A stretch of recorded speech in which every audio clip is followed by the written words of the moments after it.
Hi, everybody. So, yesterday you did an awesome job, and we started to look at solving equations and solving for the variable that we have in the equation.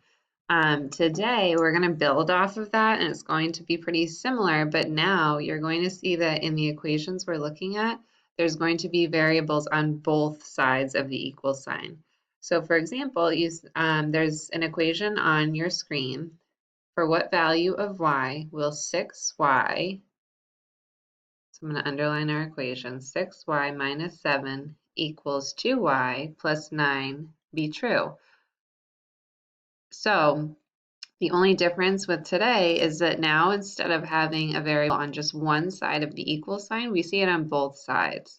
So all that means is that we're going to have a little bit more movement happening to get that variable all by itself. But the goal is still the same. The goal is still that we want to get that variable y alone on one side of the equal sign and everything else on the other side of the equal sign. So I'm going to walk us through this problem here.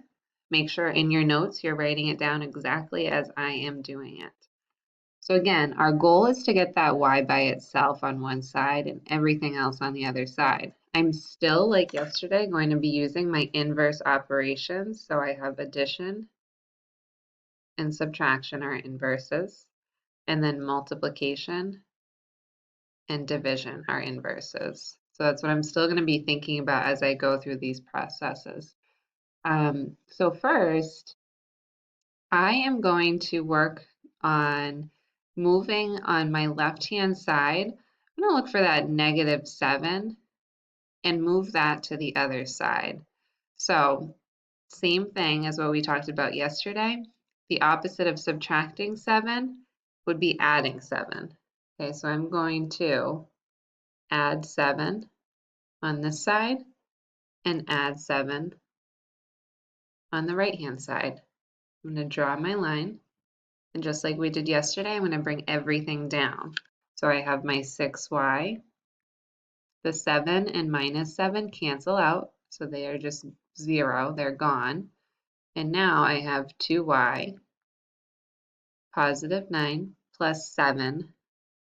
I get positive 16. Okay, now I moved my number, so my 7, over to the other side. So I got that away from my 6y on the left-hand side. Now I want to move my 2y and bring that over to the left-hand side. So I have all my variables, all those y's on one side. So this is a positive 2y. Even though we don't see the plus sign in front of it, we have to assume that that's positive. So in order to move this positive 2y, I'm going to do the opposite. So I'm going to subtract 2y. Then I'm going to subtract 2y on my left-hand side as well. I'm going to draw my line. 6y minus 2y, I get 4y equals 2 minus 2y cancels out, so those are gone. And then I bring down my 16. Now, this should look familiar from yesterday. So now I have 4 times y equals 16. So to get that y by itself, I'm going to divide by 4 because right now it's multiplying 4 times y. The opposite of that would be to divide it by 4. Whatever I do on one side, I do on the other, so I'm going to do 16 divided by 4. Draw my line. Those 4's cancel out, so now I just have y equals 4.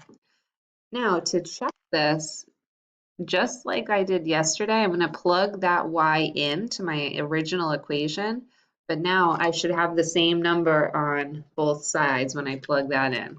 So if I have 6 times 4 minus 7, whatever I get here should be the same on the other side of the equal sign, equals 2 times 4 plus 9. So let's see, I get 24 minus 7 equals 8 plus 9. Okay, so now I'm going to go over to my left-hand side, 24 minus 7. I get 17 equals 17. So because both sides ended up being 17 and they were equal, I know that I did my work correctly after plugging that variable into the original equation.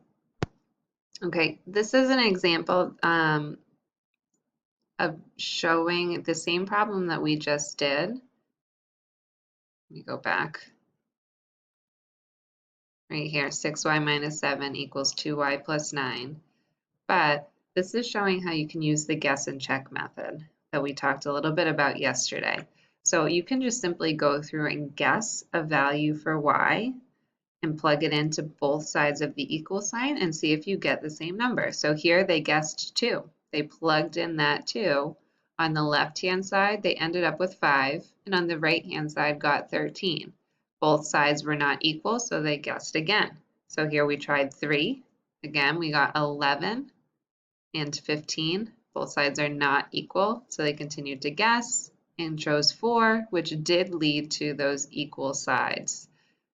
So you can do the guess and check method, but it is going to be a little bit more time consuming, especially as we go into some more complex equations.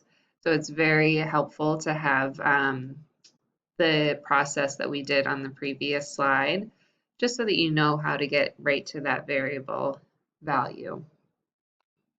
All right, so we're going to try this one here, another example. Again, write down the equation as I'm doing it and write down every step just like I am. If you need to pause the video, do so you can get these down correctly. So our equation is 8q minus 7 equals 5q plus 11. Okay, and what it's saying, for what value of q will the equation be true?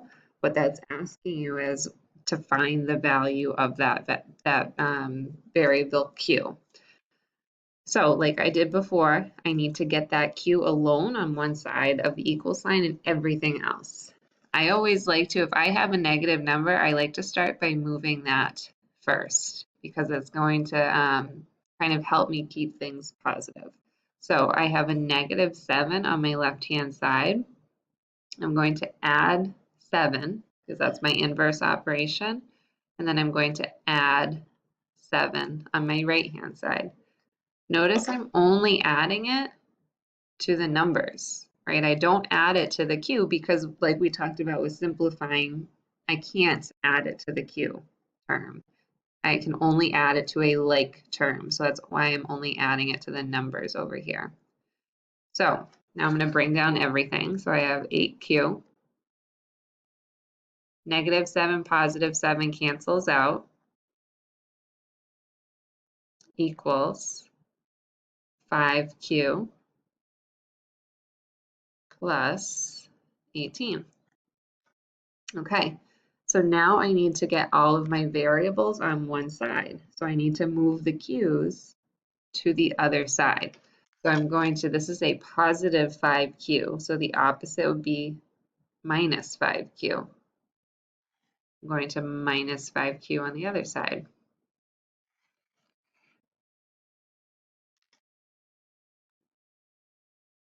Now I'm going to draw my line, bring everything down. So I have 3 times q equals 5q minus 5q, cancels out, 18.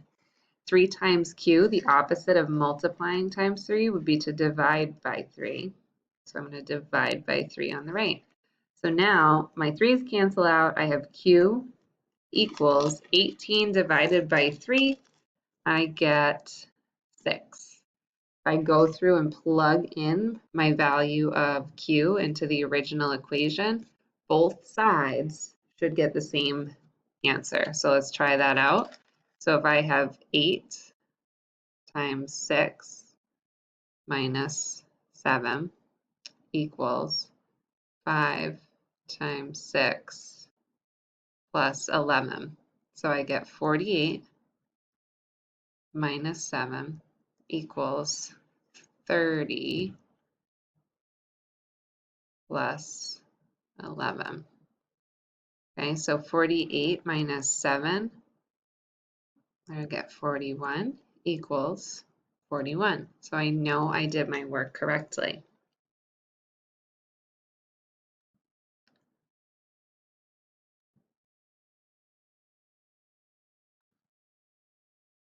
All right, so the last example problem that we're going to do is 3m plus 9 equals 5m minus 11. So the same goal applies here. I want to get all of the variables on one side and all of our numbers to the opposite side of our equal sign.